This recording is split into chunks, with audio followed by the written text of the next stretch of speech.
Hello everyone and welcome to a new video of my Homebrew Spectrum Analyzer series. In this video, I'm first going to clarify what went wrong in the previous video where I had kind of a weird measurement and I suspected some documentation to be wrong. Turns out this was not the case. And I will also address a question that somebody asked in the comments about why there is sort of two bandpass filters inside the spectrum analyzer design. But let's start with the schematic of the limiter and that I tested last time. Now, if you remember, last time I was measuring the voltage at the limiter output at these 2 points with respect to ground, and that voltage was lower than what it should be according to the build and test protocol. And then I had a closer look at the schematic and the datasheet, and I noticed that according to the documentation, the voltage here should actually be higher than whatever you get here after this bandpass filter, and I reasoned that this obviously could not be. Now, unfortunately for me, I made a mistake here. If you compare this schematic to the original schematic from Scotty's website, then you'll notice that the limiter output in my schematic is tied to this power rail here after that filter that is essentially VPS2 here. That's like the power rail number 2. But if you look at Scotty's design, the limiter output here is not tied to the VPS, the filtered VPS2 rail, which is here, but instead it is tied directly to the regulator output, which is kind of here. And that explains why my voltage was lower than what I should have, because obviously the voltage at the regulator output is going to be higher than the voltage on the filtered rail. So that's the reason. There is nothing wrong with the documentation on the website or anything. It's just that I drew my schematic wrong, and as a consequence, my PCB has this mistake, and I'm getting this measurement that is a bit off. So the question now, obviously, is how bad is this mistake? Last time I sort of roughly tested the lock detector board, including the limiter output, and it seemed to be working fine. So can I just live with this mistake without any consequences, or do I have to body the board or fix something? Now, what I said last time is that worst case, I just get rid of like all the parts that relate to the limiter output, and I just have a lock detector board without limiter output. And I said that I wouldn't care about that because I wouldn't need the limiter output in any case. And it turns out that this was wrong as well. And the commenter called John Davis pointed out that I actually, under some circumstances, need that limiter output. And we're going to have a closer look at what exactly that means. We're going to use this sheet of paper to explain that in its most basic application, you connect the probe to the spectrum analyzer, and you're just measuring whatever the probe returns. You know, that could be some small loop probe, or you could connect the spectrum analyzer to some device that you're testing. But the key here is that the spectrum analyzer, when used like this, is totally passive. Now think about what happens when you build a filter and want to have a look at the frequency response. In this case, somehow you want to inject some test signal into your filter and measure what you get out. And this setup doesn't allow you to do that because there is simply no stimulus whatsoever. Which leads to this block diagram here, which shows the application of a spectrum analyzer with a tracking generator. The tracking generator output of the spectrum analyzer is this guy here. And essentially what this does is it gives you a sine wave of the frequency that the spectrum analyzer is currently sampling at. Remember that this is a sweeping spectrum analyzer, so it's sweeping across some frequency range and measuring the input for that specific frequency it's currently sweeping at. And the trick is to nicely derive that frequency from the circuitry that's already in the spectrum analyzer, and to lead it to some output port here that you can then use. So for the sake of this example, let's say that I just built an RF dummy load. This is a device that you can use for testing of a transmitter. Let's say you just built, or you're repairing or testing a transmitter. Now, for the transmitter to work, you'd connect an antenna to it, because otherwise nasty stuff will happen, because if the antenna port is not properly terminated with the proper impedance, then basically anything will the whole of your signal that you want to transmit will be reflected at the port and get back into the power amplifier typically, and either a good radio will realize that something is really going wrong there and turn off the power amplifier, or the PA will get destroyed. And obviously you don't want that to happen. So what you can do instead is, because you don't want to connect an antenna, you connect an RF dummy load, which just dissipates everything that would be transmitted otherwise if this were an antenna. And these RF dummy loads, usually they have some sampling output that you can use to look at whatever you would be transmitting, and to make some measurements and guesses whether this is acceptable or not. But anyway, let's say you built one of these dummy loads, and you're not sure whether the input impedance is correct. So what you would do is you would take your spectrum analyzer, the tracking generator output, connect it to a directional coupler. I'll come to that in a second, and connect the main output of the directional coupler to the dummy load. Now, briefly put, the directional coupler will couple out anything that is reflected from the dummy load to a coupled port here.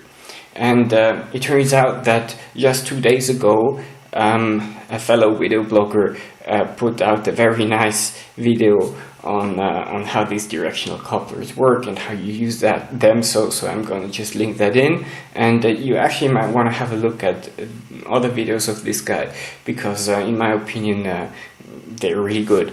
So anyway, so let's say you've got a dummy load here, the thing that you just built, and let's assume that it has a perfect 50 ohms input impedance. In that case, nothing would get reflected at the load input port, and as a consequence, you wouldn't measure anything at the spectrum analyzer input, because if nothing gets reflected here, there is also nothing that gets coupled out, and essentially that will tell you that everything is fine. But if you've got some impedance mismatch here, part of your power will be reflected here, coupled out, and you'll see that in the spectrum analyzer. And it's important to note that you will see that as a function of frequency, because that might not be constant across a wide range of frequencies. So that's already something, because in that case you will know that you've got some impedance mismatch here. And assuming that the coupler is fine, in the end, it means that your own homebrew dummy load has a mismatched input impedance, and you might want to fix that. But if you think about it, how will you fix that? Because impedance mismatch could be either, let's say, a resistive mismatch, or maybe you've got some reactance at your input port.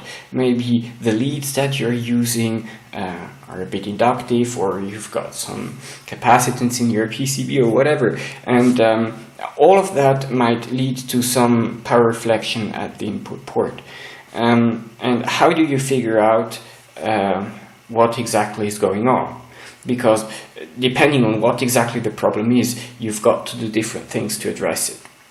And this is where this setup here with a tracking generator and a spectrum analyzer is not going to help you much unless you do a few tricks. But in the end, just with that, you're not going to be able to figure out whether you've got a problem with reactance, and if so, whether it's inductive or capacitive, which sort of involves VNAs now, because a VNA, vector network analyzer, is the tool that you would use to investigate these kind of things.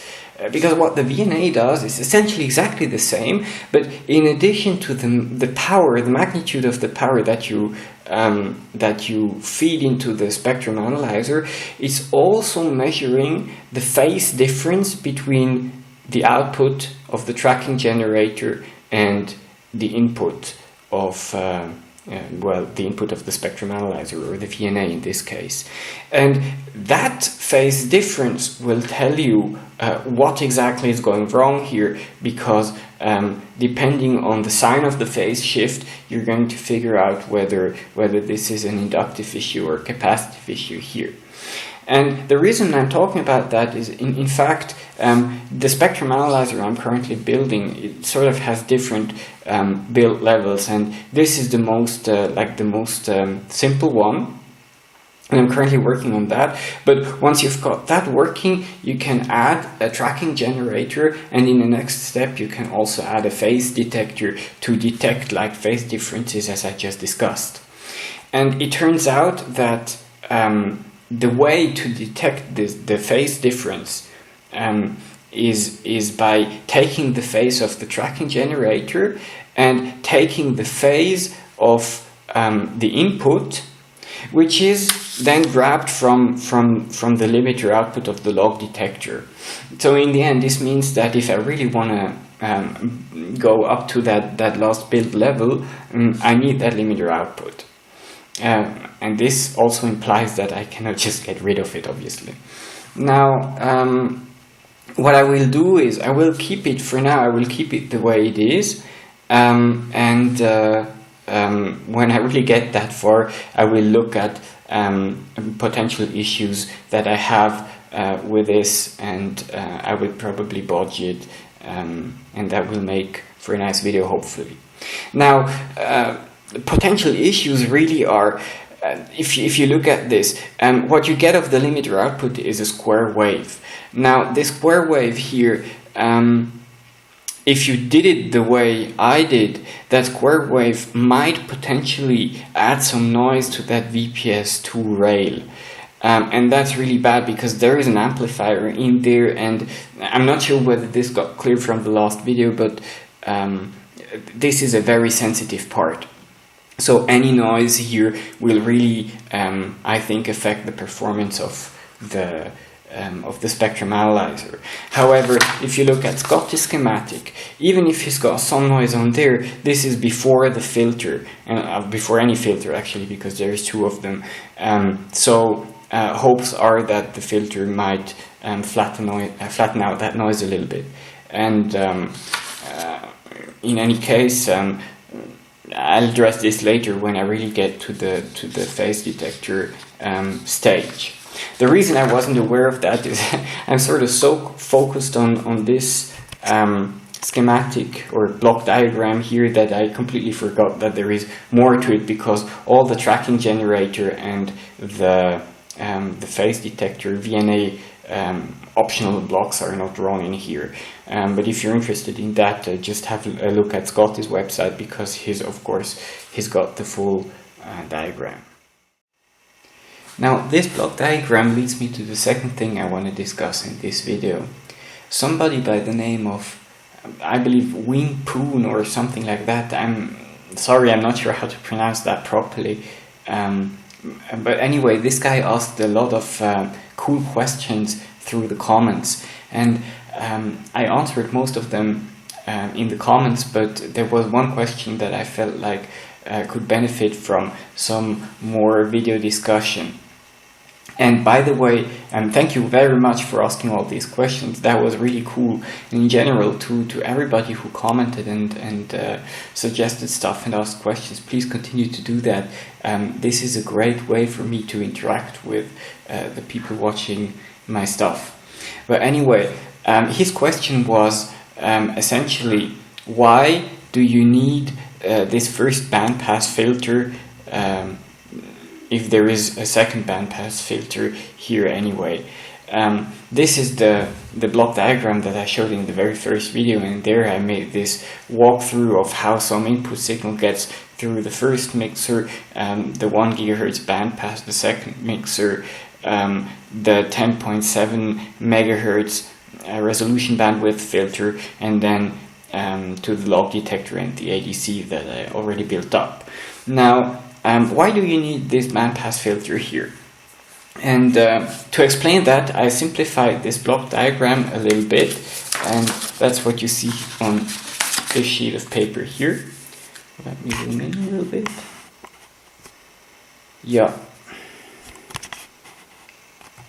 So that's just a simplified version of what we've just seen. There is an input, a first mixer, a 1 GHz bandpass filter, a second mixer, a final resolution bandwidth filter, and then it gets to the log detector and so on.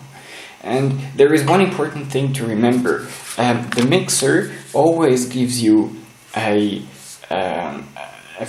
frequency components at the intermediate frequency port, that is sort of the output port, of the sum of RF and LO and the difference of RF and LO, you take whichever is the larger frequency first. So this is something to remember. That's how an ideal mixer works. So instead of making the walkthrough from the input, I will start at the back now. At the very back there is this 10.7 MHz bandpass filter.